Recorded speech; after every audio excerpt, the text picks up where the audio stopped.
You never feel happy.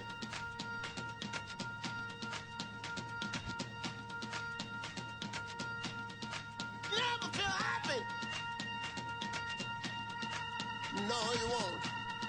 Until you try. You never feel happy. Vivre avec les VIH, c'est maintenant l'émission d'une heure chaque semaine pour parler des questions qui comptent dans la vie des séropositifs et de ceux qui les aiment, mais aussi pour parler de santé sexuelle et de prévention.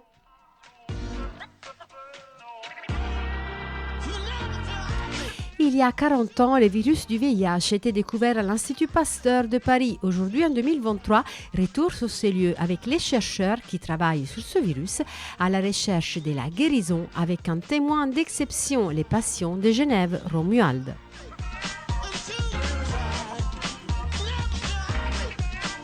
Pour réagir à tout ce que vous entendez, vous pouvez nous contacter par téléphone au 01 40 40 90 25. Vous pouvez aussi nous laisser un commentaire sur notre site comitédesfamilles.net ou bien passer par notre compte Twitter VIH Radio ou notre page Facebook Comité des Familles. N'oubliez pas que nous sommes un podcast sur notre site, mais aussi sur Apple Podcasts, Spotify et Audioblog.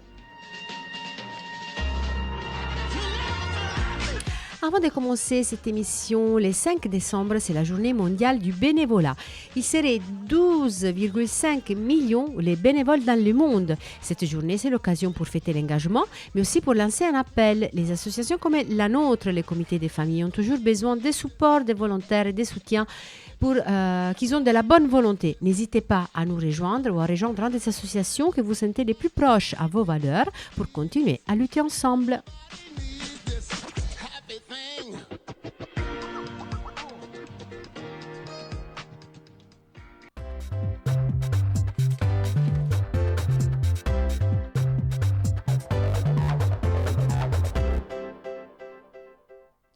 Romuald est le 6e patient connu en rémission du VIH.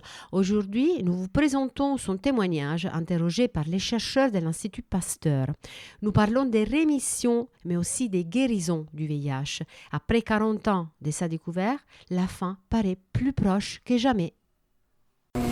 On s'inspire beaucoup des études qu'on fait chez des personnes qui sont capables de vivre avec le VIH, mais sans traitement antirétroviral. Pour nous, c'est une source d'inspiration magnifique. C'est aussi ça qui a l'identification de cette personne. C'est quelque chose qui a vraiment stimulé la recherche sur la guérison et la rémission de l'infection par le VIH. Donc, clairement, tous les mouvements de recherche vers la rémission et la guérison a commencé avec les cas de Timothy Brown, vous savez, les patients de Berlin, la première personne qui avait reçu une greffe de moelle.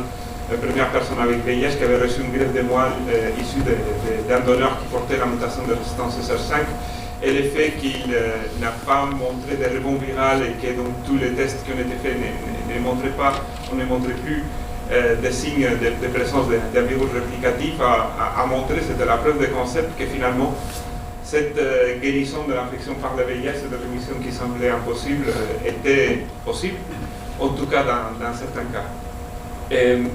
Et ces cas ont continué à apparaître. Il a fallu attendre très très longtemps pour avoir un dossier de cas, le cas d'Alain Castillejo, le patient de Londres. Mais ensuite on a vu comment finalement cette approche de greffe de moelle avait un impact extraordinaire sur le réservoir viral et sur cette possibilité de rémission de l'infection par le VIH. Et donc pour nous, c'est un plaisir d'avoir aujourd'hui avec nous Romuald, du patient de Genève, avec qui on a eu l'occasion de travailler. Pour nous, c'est rare aussi d'être en contact avec quelqu'un qui participe avec nous, qui collabore avec nous dans les études. Et donc d'abord, Romuald, bienvenue et merci d'avoir. Merci pour l'invitation, bonjour à tous. Et donc on considérait que c'est une bonne opportunité pour que Romuald puisse nous expliquer un peu comment il a vécu cette situation, qu'est-ce qu'il ressent, qu'est-ce que ça signifie pour lui. Donc je ne sais pas, Romuald, si tu veux d'abord commencer pour dire un mot. D'accord. Bonjour, je m'appelle Romuald, j'ai 51 ans et cela fait 33 ans que je vis avec le virus du VIH. J'ai été infecté à l'âge de, on ne sait pas trop, 17 ou 18 ans. Il faut savoir que je ne vois pas, je suis non-voyant, cela n'a aucun rapport en fait avec mon affection. Il s'agit d'un décollement de rétine et d'un glaucome. Que dire? J'ai commencé par une monothérapie, début des années 90, ensuite une bithérapie, ensuite une trithérapie. J'ai relativement toujours très très bien supporté tous les traitements. J'ai toujours été indétectable. Puis en 2018, des boules sont apparues dans mon cou. Ils ont fait une biopsie et ont découvert une leucémie qu'on appelle plus précisément un sarcome myéloïde, biphénotype. Et avant tout, la priorité était déjà de soigner cette leucémie qui était relativement grave. Et s'est posé plus tard la question quand la médecine a cherché dans la base de données mondiale un donneur anonyme. Ils ont trouvé quelqu'un, mais malheureusement, il n'y avait pas cette fameuse mutation CCR5. Donc on pensait tous que ça ne marcherait pas. Et cela fonctionnait tout de même. Je suis toujours indétectable et ça fait plus de 2 ans que je n'ai plus aucun traitement.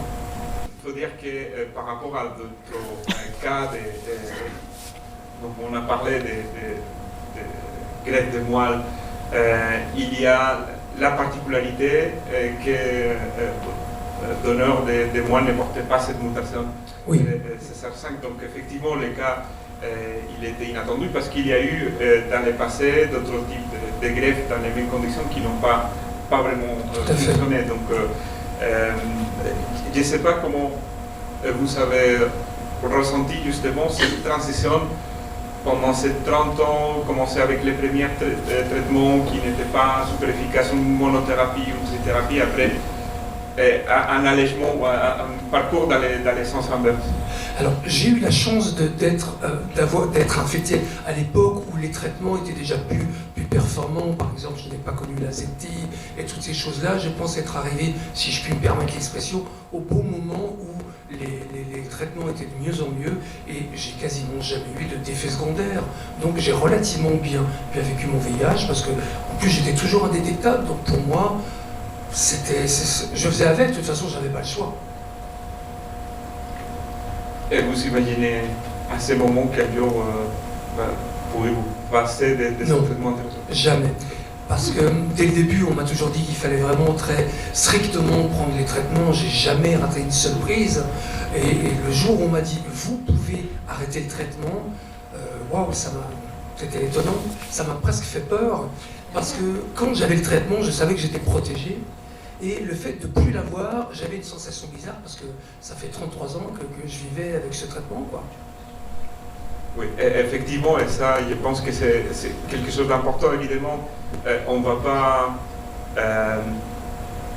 reproduire une greffe de moelle chez beaucoup de personnes, mais néanmoins, toutes les stratégies aujourd'hui d'interruption thérapeutique, de développement de thérapie ou de stratégies curatives impliquent une interruption du traitement. Et pour quelqu'un qui vit depuis si longtemps avec un traitement, ça peut faire un effet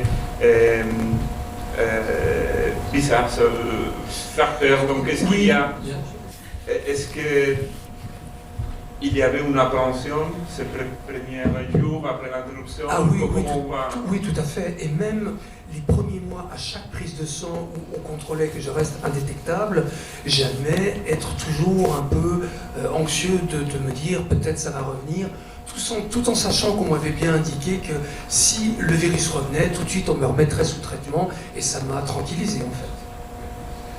Ça c'est effectivement une excellente réflexion de se dire voilà, tout à fait. Au moins les traitements fonctionnaient avant et en plus si vous avez bien vécu cette période. Moi j'ai une question pour Romuald. Pourquoi prendre la parole aujourd'hui? Parce que j'ai longtemps réfléchi et il est vrai que c'est une cause qui me tient beaucoup à cœur parce que j'ai perdu, comme tout le monde, beaucoup de gens.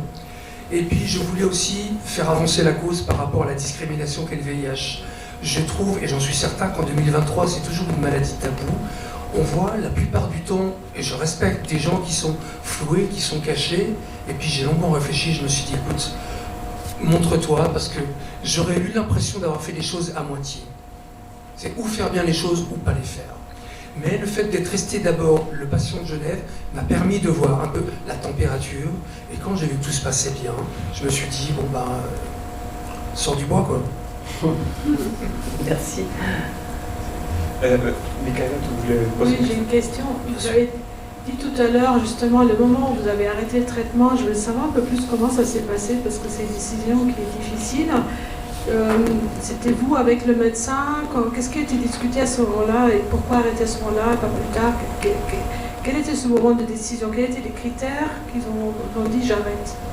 Alors, j'ai confiance en la professeure Calmy qui s'occupe de moi et du docteur Rougemont. Je pense qu'on attendait, vu que j'étais sous immunosuppresseur, je ne me rappelle plus exactement pourquoi, peut-être que la professeure Calmy pourra mieux vous répondre que moi, mais en tout cas, avec l'aval de la professeure Calmy et de docteur Rougemont, je me suis senti en sécurité pour le faire. Oui, dans toutes ces stratégies, évidemment aujourd'hui on n'a aucun moyen de regarder le réservoir complet, d'avoir aucun marqueur prédictif de ce qui va se passer si on n'interrompt pas le traitement. Donc au bout d'un moment, il faut prendre une décision, c'est oui ou non, quels sont les risques, quels sont les avantages de faire cette interruption. Mais malheureusement, je pense que ça c'est un message qui est important à retenir. On peut faire des analyses très pointues du réservoir viral, mais on va analyser une partie infime de toutes les cellules potentiellement infectées. Nous, on a eu avec d'autres collègues la possibilité de travailler avec Romuald, d'analyser un certain nombre de cellules, faire différents tests qui nous montrent que dans les tests qu'on a fait, il n'y a pas de signe de réplication virale, mais comme on a discuté aussi suivant, on ne peut pas exclure que quelque part, il peut rester un peu de virus. Voilà pourquoi on parle de rémission. Oui, exact. Exact. Est-ce qu'il y a des questions dans la salle? Oui, alors attendez. C'est remercier Romuald parce que pour moi c'est... moi j'ai été infectée en 85, du sang contaminé. J'ai développé le sida en 94 et j'ai été sauvée par les trithérapies en 96.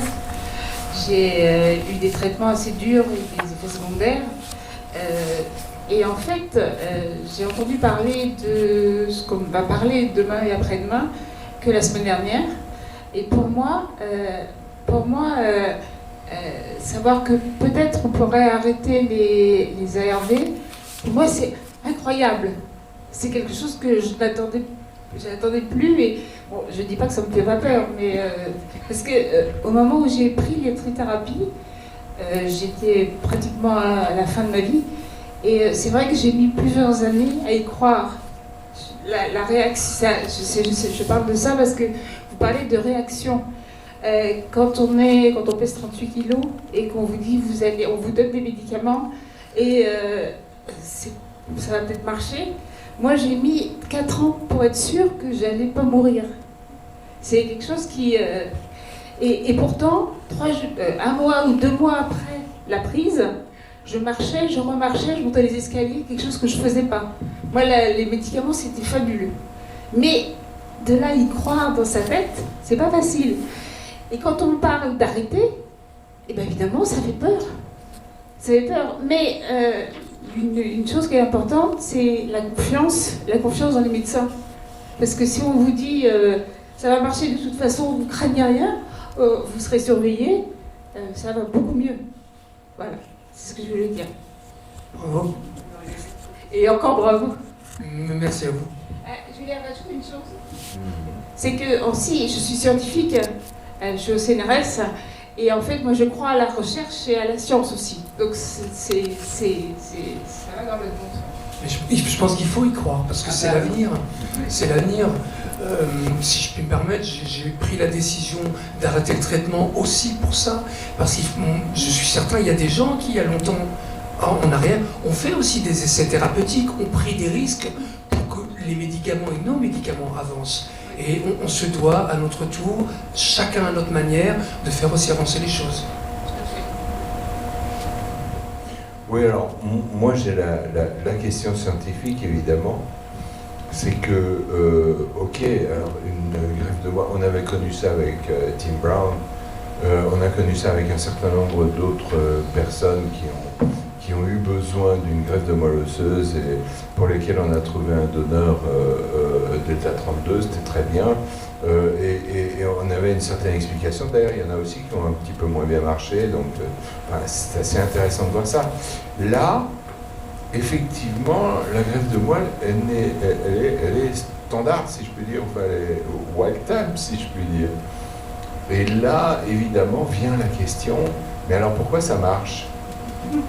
Parce que forcément, moi c'est ça que je trouve impressionnant dans cette histoire aujourd'hui, c'est de se dire, ah ouais, mais alors on peut faire une greffe comme ça, mais du coup, mais où est le truc, quoi? C'est-à-dire, quel est le verrou qui change les choses?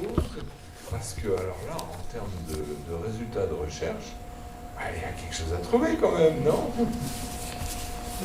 Si je puis parler pour mon cas, moi j'ai toujours pensé, vu que j'étais atteint d'une leucémie, j'ai eu une chimiothérapie, j'ai eu la radiothérapie qui s'appelle Total Body Impulse. Il y a eu aussi un immunosuppresseur qui, je pense, d'après ce que j'ai entendu, fait beaucoup.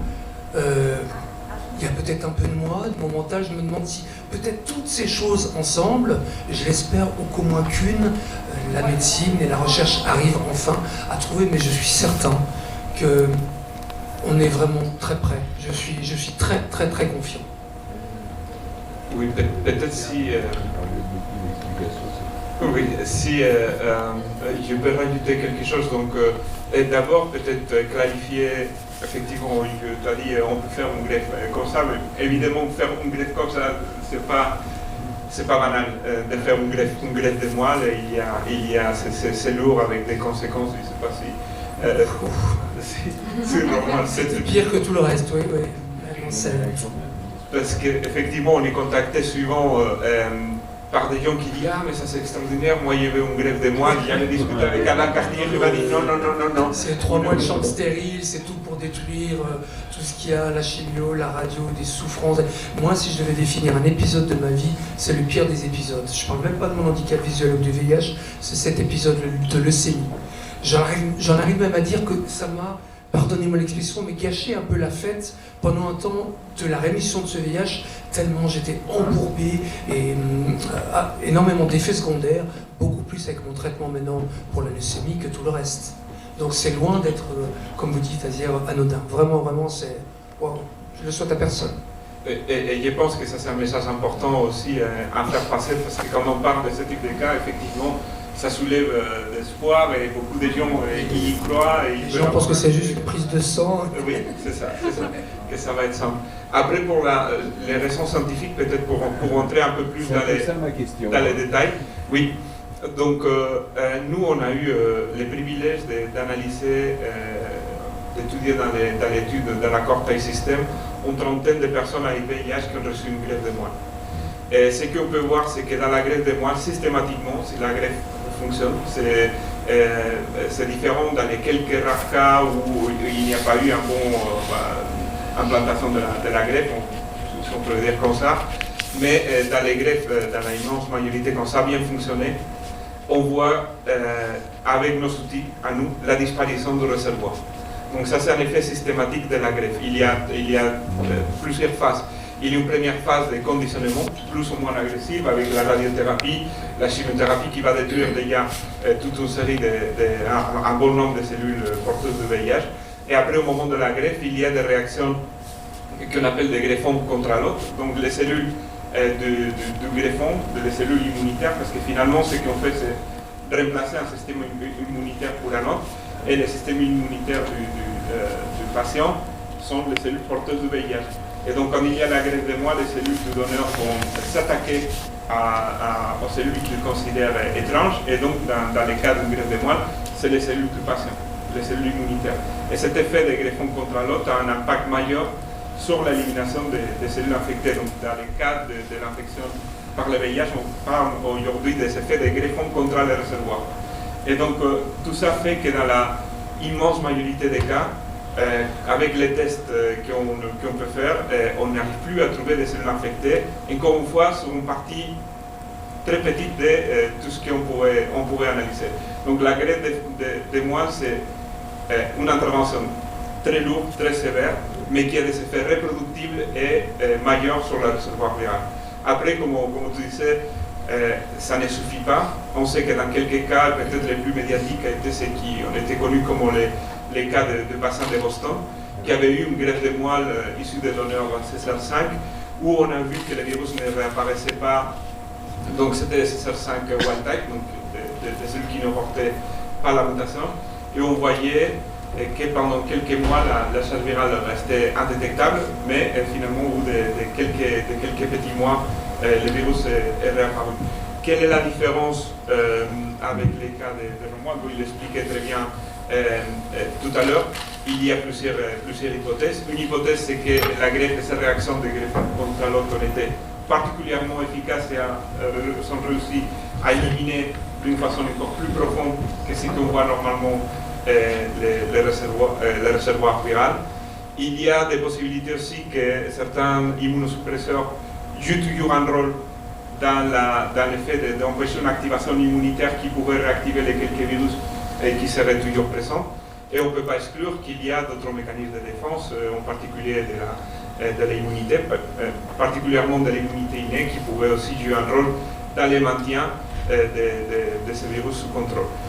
La difficulté, c'est que tous ces cas de greffe de moelle sont des interventions tellement lourdes thérapeutiquement et compliquées que faire la part des choses est extrêmement compliqué. Est-ce qu'il y a d'autres questions dans la salle? Je ne sais pas, il y a Alexandra Calmi qui est professeure aux hôpitaux de Genève qui coordonne les études cliniques pour les cas qui nous attendent. Je ne sais pas, Alexandra, si tu veux, tu viendras nous au clarifier. J'aimerais bien poser une ou deux questions à Romuald. Bonjour, professeur. Mais moi, j'aimerais poser une question à Romuald, c'est possible, Azier? Oh, bien sûr.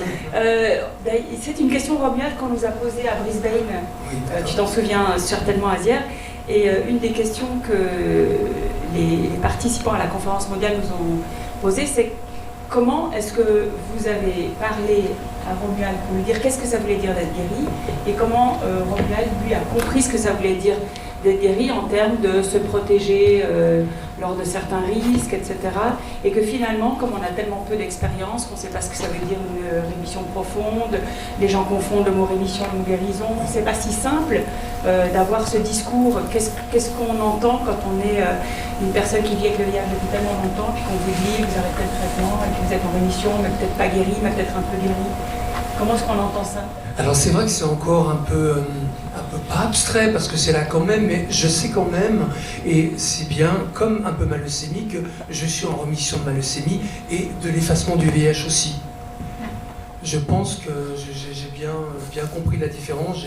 Je pense qu'avec les années comme Timothy Brown, on pourra au bout de tant de temps se dire je suis guéri ou pas, quoi. Et qu'est-ce que vous dites à vos amis? Je suis effacé en fait, j'utilise le mot effacement parce que j'aime bien ça. Il y a quelque chose qui ne me plaît pas, on le gomme et on l'efface. Donc c'est un mot que j'aime bien, quoi, en fait. Mais c'est vrai que tout mon entourage sait que je suis séropositif, infecté depuis de nombreuses années, et j'ai aucun tabou à en parler aux gens autour de moi. Tout le monde trouve ça magique, magnifique, et c'est parfois même moi j'ai encore du mal à y croire. Même le fait qu'on soit là tous aujourd'hui, pour moi c'est quelque chose qui était encore impensable il y a quelques mois, quelques années. Et qu'est-ce que vous attendez alors des scientifiques là, pour les 40 prochaines années, si on se projette? C'est quoi votre rêve en termes de découverte de recherche sur le VIH? Je pense en fait pas même à moi. Je pense à tous les gens affectés par le VIH, parce que moi je le vis tellement bien, le fait d'avoir toujours été indétectable. Je me projette en fait plus sur les autres et leurs souffrances en pensant à ces personnes-là. Parce que moi ça va comme je suis, mais c'est plus une forme de, je sais pas si je me fais bien comprendre, mais je ne pense pas en fait qu'à ma petite personne en disant j'espère qu'ils vont trouver pour mon cas à moi, mais je pense aux autres personnes. Et je suis certain et très confiant que entre les personnes avec cette fameuse mutation CSR5 et mon cas à moi, c'est deux ouvertures magnifiques pour une avancée majeure, quoi, en fait. C'est tout à fait clair. Merci. Merci. J'aimerais poser moi une question à Michaela. Tu évoquais tout à l'heure le parallèle qu'on pouvait faire dans les recherches entre celle du VIH et celle du SARS-CoV-2 par exemple. Est-ce que tu peux donner un peu plus de détails sur comment la recherche sur le VIH a permis d'avancer sur certains points de la recherche sur le SARS-CoV-2? Je pense que c'est à multiples niveaux. Au niveau de la recherche, c'est notamment au niveau des vaccins. Vous savez tous que les vaccins Covid ont été identifiés, développés assez rapidement. Et en fait, c'est à la fois parce que c'est le virus SARS-CoV-2, heureusement, c'est un virus qui est facilement neutralisable, mais c'est aussi parce qu'on avait déjà dans la main beaucoup de technologies qui ont été développées, entre autres, beaucoup pour trouver des vaccins contre le VIH, qui pour le VIH n'ont pas fonctionné en tant que vaccin, mais qui ont vraiment après pu utiliser tout de suite pour développer le vaccin Covid. Donc même la technologie mRNA était déjà en test dans le domaine du VIH, même avant l'épidémie du Covid. Donc je pense que c'était très fort. Après, je pense qu'on voit aussi dans beaucoup de pays que c'est les chercheurs qui travaillaient sur le VIH qui se sont mobilisés sur la Covid. Et je pense que malheureusement, nous, on a vécu une épidémie et on avait peut-être les bons réflexes et les outils aussi pour travailler et aussi pour travailler ensemble en fait. Ce qui est particulier dans le domaine du VIH, c'est quand même qu'il y a beaucoup de disciplines qui travaillent ensemble et que même les individus portant avec le VIH étaient là aussi très rapidement et on voit un peu de mobilisation maintenant aujourd'hui dans la Covid pour les patients qui ont Covid long. Voilà. Disciplinarité oui, importante. mais on voit que les chercheurs VIH se sont mobilisés tout de suite parce qu'on avait les réflexes, on savait un peu qu'est-ce qu'il fallait faire. Question pour Azir ou pour nous tous. Donc aujourd'hui on parle du cas de Romuald, on a parlé d'autres cas de guérison, de rémission. Est-ce qu'il y a d'autres guérisons dont on entendrait parler dans les prochaines années? J'espère qu'il y en aura beaucoup. Donc on en parlera dans les années à venir. Non, ce que je dis souvent, c'est que d'abord les cas de guérison ou rémission durable et profonde sont encore rares, et notamment après greffe de moelle, il y a aujourd'hui 6 cas avec les nuances dont on a parlé. Mais ce qui était considéré presque anecdotique au tout début, un cas, puis 2 cas, maintenant commence à devenir des observations reproductibles. En fait, on sait qu'il y a une certaine reproductibilité. C'est la première étape pour se dire, ok, on a une piste, il faut qu'on y aille, qu'on travaille dessus. Donc il y a ces quelques cas, il y a probablement plus d'1 millier de personnes qui contrôlent naturellement l'infection qui ont été décrites dans la littérature. Il y a au moins une centaine de personnes qui contrôlent l'infection après l'interruption du traitement antirétroviral. Et donc tout ça nous montre que ce n'est plus anecdotique en fait. Et qu'il y a un bon nombre de personnes qui sont capables de vivre avec le VIH sans traitement antirétroviral et que si ces personnes ont été capables de le faire par différents moyens, dans certains cas naturels, nous, on pourra probablement être capable d'endurer le même type d'état avec des interventions, nous espérons, beaucoup moins lourdes qu'une greffe de moelle et beaucoup plus applicable à la recherche.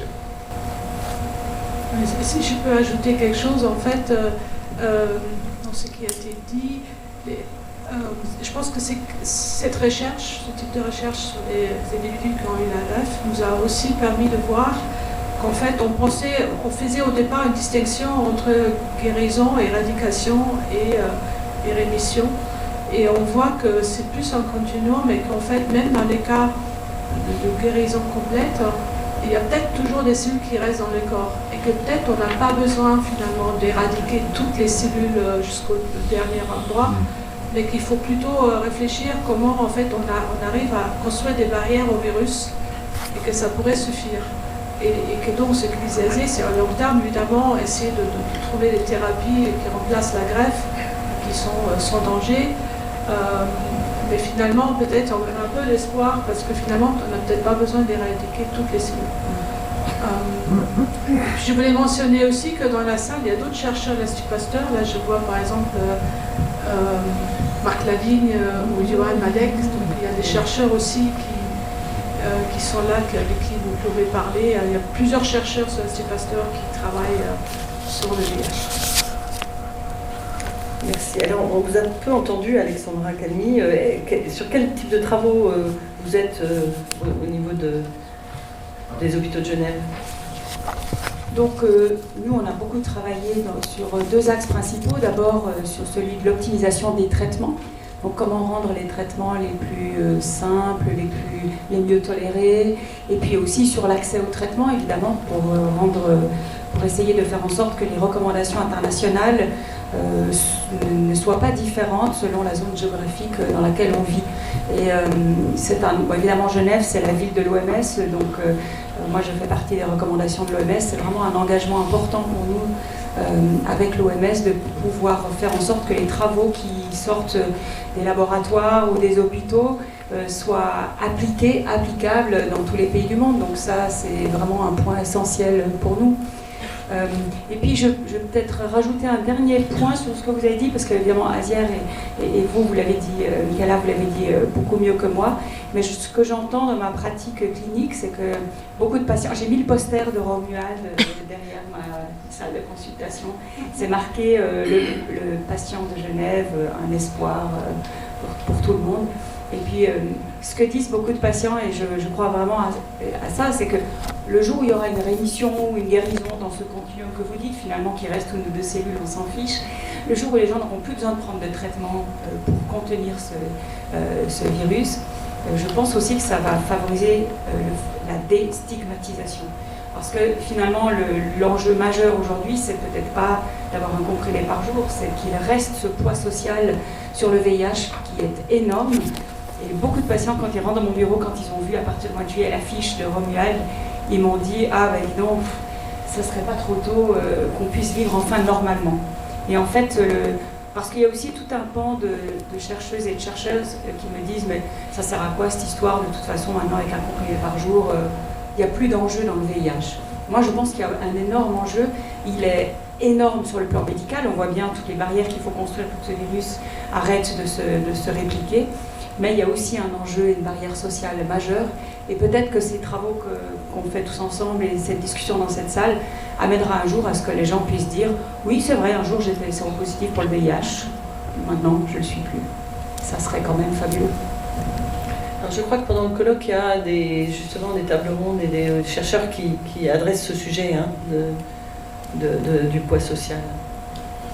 Il y aura des questions plus relatives aux sciences sociales, mais aussi sur l'accès à la PrEP, au traitement, aux outils de dépistage et prévention notamment. Non, je peut-être voulais dire, pour suivre ce que disait Alexandra, qu'on parle de rémission et guérison, et probablement qu'il n'y aura pas un seul traitement adapté à tout le monde. Ça sera plus de la médecine personnalisée, mais à un niveau où probablement la définition de rémission de l'infection par le VIH n'est pas la même pour tout le monde. Il y a certaines personnes qui ne ressentent pas la nécessité d'aller au-delà de la prise de médicaments tous les jours. Pour d'autres personnes, l'arrivée des allègements thérapeutiques, donc où on prend beaucoup moins de comprimés, ou même les traitements de longue durée de vie. Donc aujourd'hui, avec des traitements qui peuvent être injectés tous les 4 fois par an, par exemple, pour maintenir une charge virale contrôlée, qui probablement on va voir comment ces prises vont se passer progressivement avec les nouvelles formulations. Ça va se rapprocher énormément aussi d'une rémission, même s'il y a une intervention thérapeutique, elle est ponctuelle, peut-être on peut imaginer une fois par an. Et donc ça serait déjà une étape supplémentaire. Donc je pense qu'il va y avoir des étapes dans cette recherche vers la rémission et qu'en fonction des besoins de chacun, les personnes vont s'arrêter aussi là où ça leur convient au mieux. Et je me souviens d'avoir discuté avec des membres associatifs dans des pays africains qui me disaient que pour eux, ce qui comptait, c'était de ne plus être séropositif. Ils s'en fichaient s'il avait des virus, mais ils ne voulaient pas être séropositifs. Parce que ça se ressentait quasiment comme une étiquette qui était associée avec la stigmatisation. Donc pour chacun, il y a un contexte personnel et social qui demande des interventions différentes. Et donc, ne plus prendre des médicaments, des antirétroviraux, serait vraiment une aide contre la stigmatisation. Je l'ai demandé directement à Romuald. Bah oui, parce que je pense que quand, par exemple, si on part en voyage avec des amis qu'on ne leur dit pas, ça peut être délicat. Moi, je connais des gens qui prenaient en cachette leur cachet. Et c'est bien dommage, parce qu'on ne devrait pas avoir honte de prendre nos traitements devant les gens. Oui. C'est une forme de stigmatisation, par exemple. Oui, mais du coup, on ne prend plus des cachets, mais on vit toujours avec ça, parce qu'on n'a pas de l'émission. Tout à fait. Il reste toujours le poids de la stigmatisation, parce que du coup, on ne le dit pas. Oui, malgré tout, bien sûr, tout à fait. Je pense que tant qu'on ne parlera pas de guérison définitive, il y aura toujours quand même cette stigmatisation, tout à fait. Est-ce que dans ta vie, tu as vécu beaucoup de stigmatisation ou pas ? Oui, quand même. Ma famille, par exemple. Alors qu'on pourrait penser que c'est les gens qui doivent le moins nous rejeter. Alors c'est pas qu'ils m'ont rejeté, mais c'est qu'on ne parlait pas de ça. Le mot sida est un mot auquel on ne parlait pas chez moi. Alors qu'on parlait de ma leucémie, par exemple. Ça, sans problème. Un cancer, oui, mais le HIV, non. Qu'est-ce que tu vas faire pendant ces prochaines 40 ans ? Est-ce que tu le sais ? Je sais pas, à vrai dire. Je vais là où le vent me mène, mais tout en restant très, très positif. C'est ça qui compte.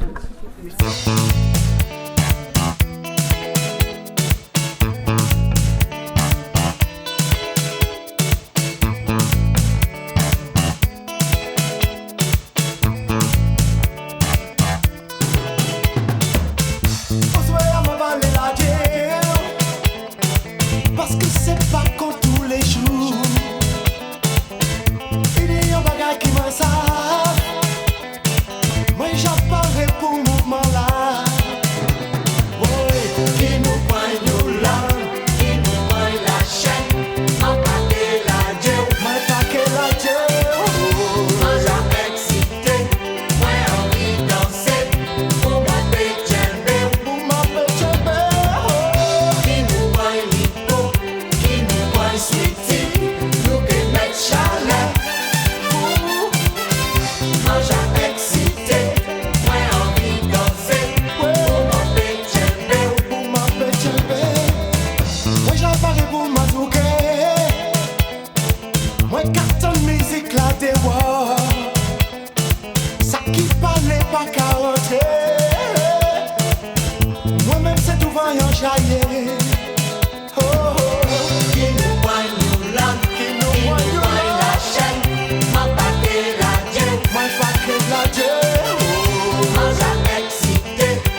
revenons à l'Institut Pasteur. La semaine passée s'est déroulé 3 jours de discussions pour faire les points sur les avancées et les découvertes par rapport à ces virus vieux de 40 ans. Voici le résumé des chercheurs de cette discussion. Je vous présente Michaela Müller-Tibouin, donc la première. Michaela, elle est responsable de l'unité VIH, inflammation et persistance à l'Institut Pasteur. Azier Saez-Sirion, lui, est responsable de l'unité des réservoirs viraux et contrôle immunitaire à l'Institut Pasteur. Et donc Romuald, nommé patient à Genève, je n'en dirai pas plus. Voilà, il vous racontera et vous aurez l'occasion de pouvoir lui poser des questions. Merci, Michael. Pardon. Merci. Tout d'abord, je suis vraiment ravie d'être là. Merci d'être là. Je suis très contente d'échanger avec vous. Donc, on va vous raconter un peu de ce qui va être traité dans cette conférence. Il y aura de la recherche fondamentale à cette conférence. Il y aura aussi des gens qui vont vous parler de ce qui est nouveau au niveau des traitements, des perspectives. Il y a une session sur le vaccin, une session sur la prévention, une session sur les sciences sociales.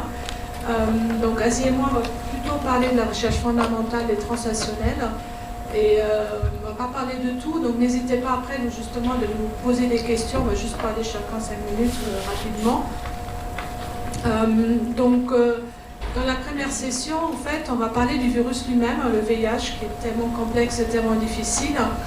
On va parler, en fait, ou les gens qui vont être là, ça va être surtout Weston Quist et Francesca Di Nunzio, qui est une chercheuse à l'Institut Pasteur, de ce qu'on ne connaît pas encore, comment le virus se réplique dans la cellule. Il y a les étapes qui sont mieux connues que d'autres, et l'étape encore un peu sombre, ou noire, qu'on connaît moins bien, c'est l'étape après que le virus rentre dans la cellule et jusqu'à l'intégration. Là, il va rencontrer beaucoup de protéines cellulaires, c'est très complexe. Et aujourd'hui, il y a des nouvelles technologies de pointe d'imagerie vraiment spectaculaires qui permettent de voir réellement ce qui se passe et de ça qu'ils vont nous parler. Et Francesca Di Nunzio, elle a récemment identifié qu'il y a une sorte d'usine dans le noyau cellulaire qu'on ne savait pas, de production d'ADN viral. Et en fait, peut-être ça ouvre aussi des champs pour des nouvelles thérapies qui vont aussi pouvoir identifier cette production virale et l'éliminer. Après, on va parler de l'hôte. En fait, quelles sont les réponses immunes, qu'est-ce qu'on sait aujourd'hui sur les réponses immunes et comment est-ce qu'on peut les utiliser pour développer des immunothérapies, soit vers la guérison, soit pour le vaccin. Et on va parler d'une part de l'immunité innée, et après on va parler des réponses adaptatives, ou qu'on appelle aussi la réponse spécifique, et c'est Azier qui va vous en parler. Pour l'immunité innée, 2 mots, c'est le système immunitaire qui est le plus ancien chez nous, il existe aussi chez les plantes ou les moustiques, et il a 2 rôles. Il a, d'une part, c'est celui qui reconnaît qu'il y a un pathogène qui va rentrer dans notre corps. C'est celui qui donne l'alarme. Et donc, c'est déjà une étape essentielle. L'autre rôle de l'immunité innée, c'est qu'en fait, c'est lui qui va dire à la réponse immune spécifique, il faut que vous vous mobilisez. Mais la réponse spécifique a besoin du temps pour se mobiliser. Ça peut prendre 1 semaine, 2 semaines, 3 semaines. Pendant ce temps-là, la réponse immunée va déjà agir, va déjà pouvoir en fait éliminer les cellules infectées par le virus.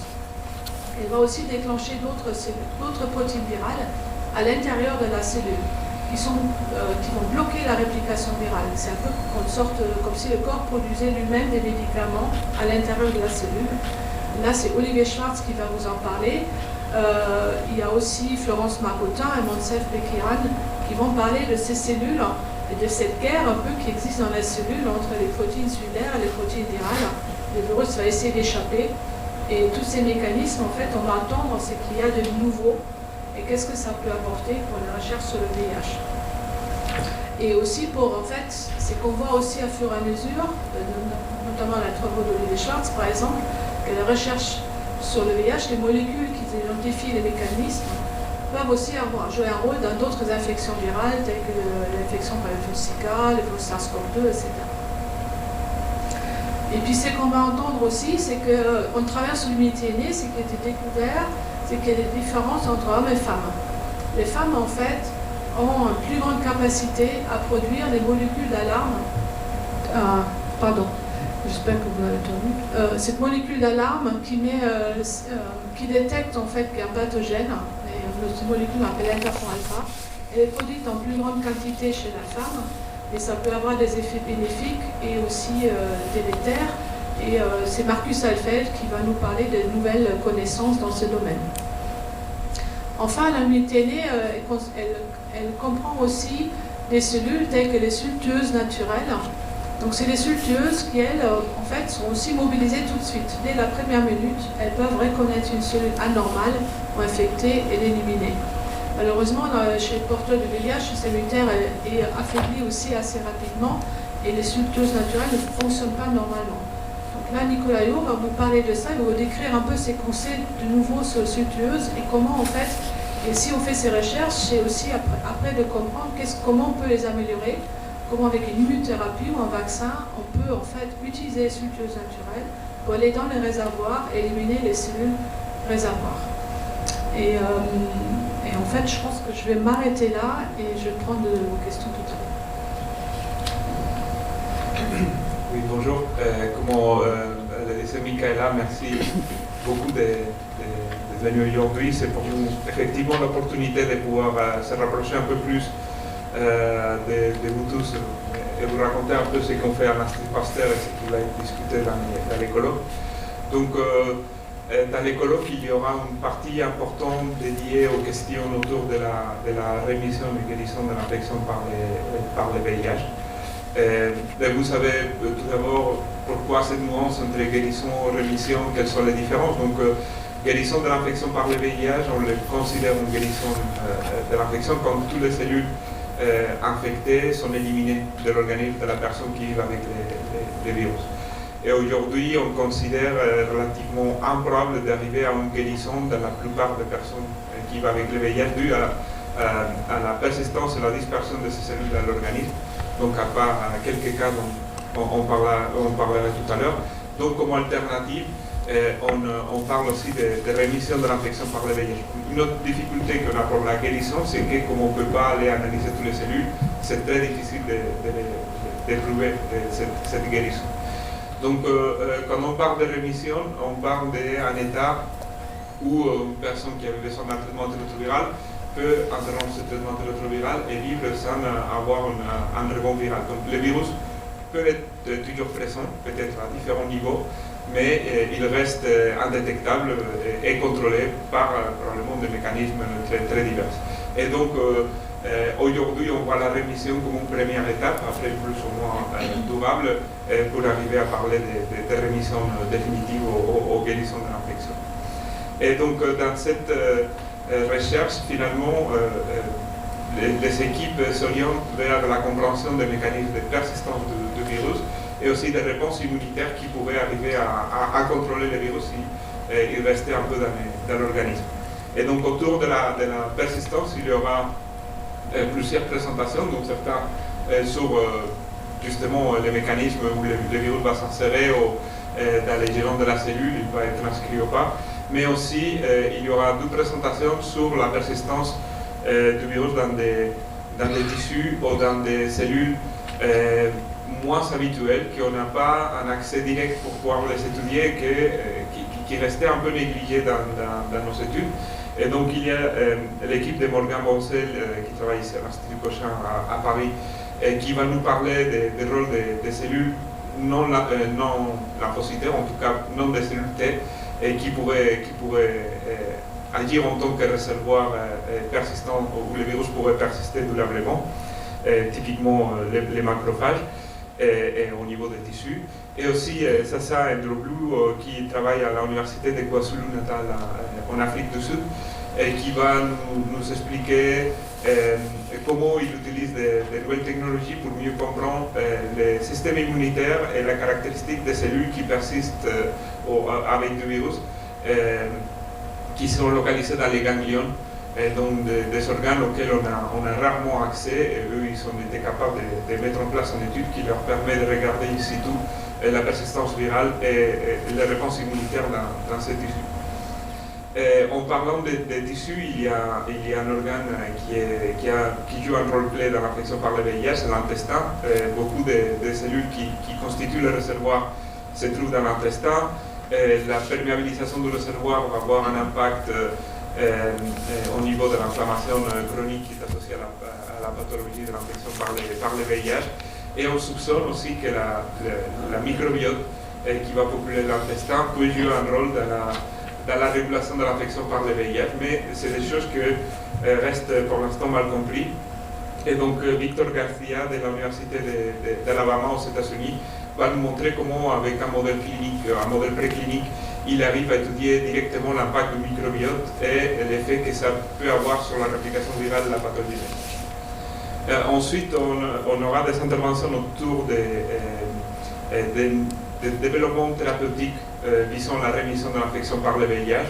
Et on a choisi d'inviter deux chercheurs qui sont protagonistes dans le développement l'un des approches thérapeutiques qui sont probablement des premières pierres dans les développements à grande échelle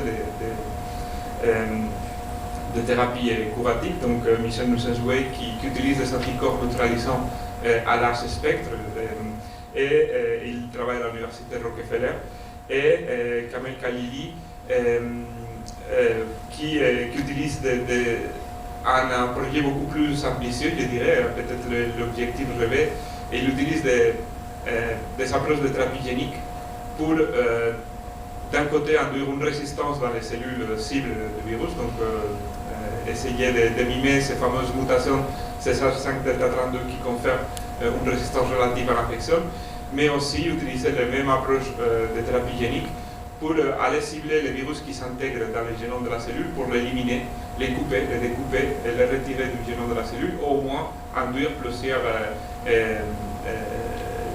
délétions, ou les fragmenter pour que le virus ne puisse pas se répliquer. Donc l'idée c'est d'éliminer très largement tous les virus qui est présent dans l'organisme, mais en même temps rendre des cellules résistantes au cas où il y aurait un peu de virus qui échappent et qui ne pourraient pas se répliquer. Donc comme je disais, Michel Nussenswey va nous parler de l'application des anticorps neutralisants à large spectre.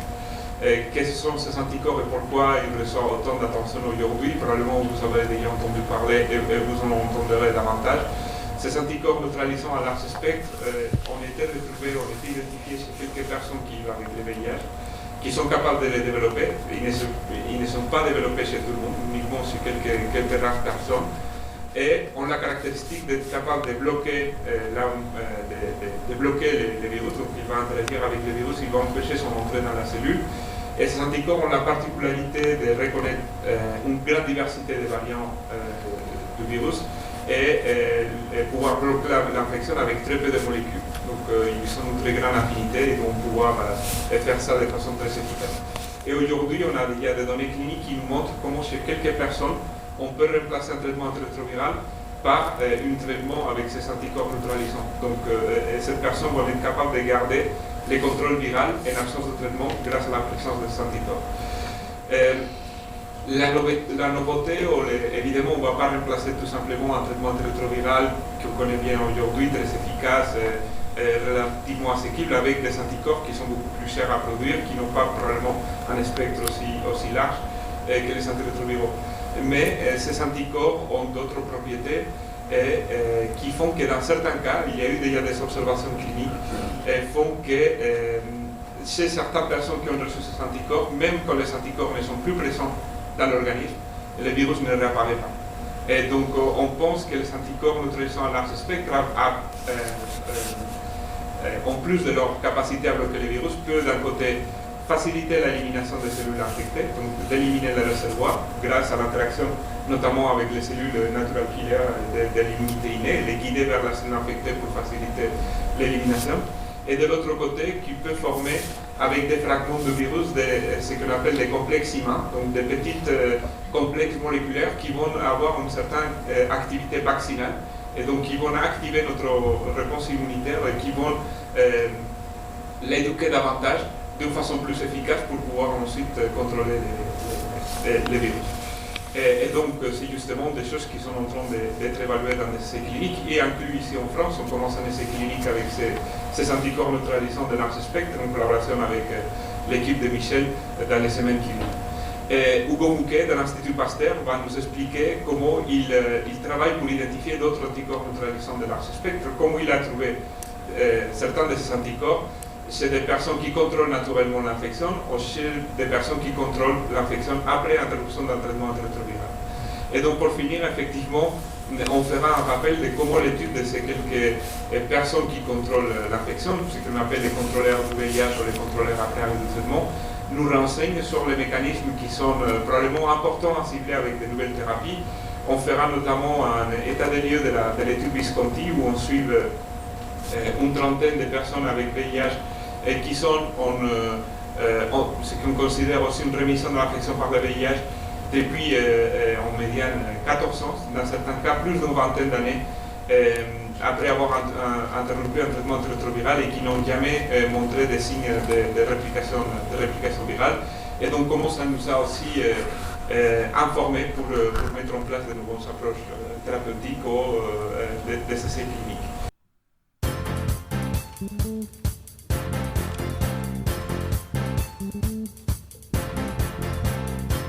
Et c'est le moment des annonces du cœur. Pour vous inscrire, il vous suffit juste d'une adresse mail valable et vous confirmez votre inscription. Vous pouvez écrire votre première annonce qui sera une annonce le plus détaillée possible. Ensuite, vous pourrez échanger entre vous et ça sera une discussion privée et gratuite, bien évidemment.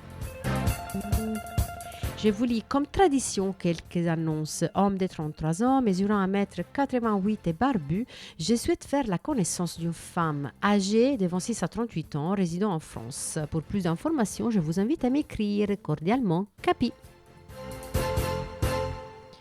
Bonsoir, femme africaine et de nationalité camerounaise vivant à Paris. Je précise bien que j'ai des enfants. Je cherche une relation sérieuse basée sur la confiance, pas sérieuse s'abstenir. Je souhaite rencontrer une femme pour la vie et très sérieuse car vivre seule c'est monotone. Alors j'attends une femme pour déjà discuter et plus si affinité. Coucou, connecte-toi à moi, tu seras mon élu. Ensemble nous ferons des choses cool. Tu ne vas pas regretter, crois-moi. Bisous. Et les dernières annonces. Bonjour, je suis une Camerounaise de 40 ans séropositive. Je suis mère de 2 enfants stables. Je suis à la recherche de l'homme de ma vie, mieux encore d'une âme sœur, noir ou blanc, si possible africain qui vit en Europe ou en Afrique, qui a la crainte des dieux, doux, propre, ayant des projets et bien autres.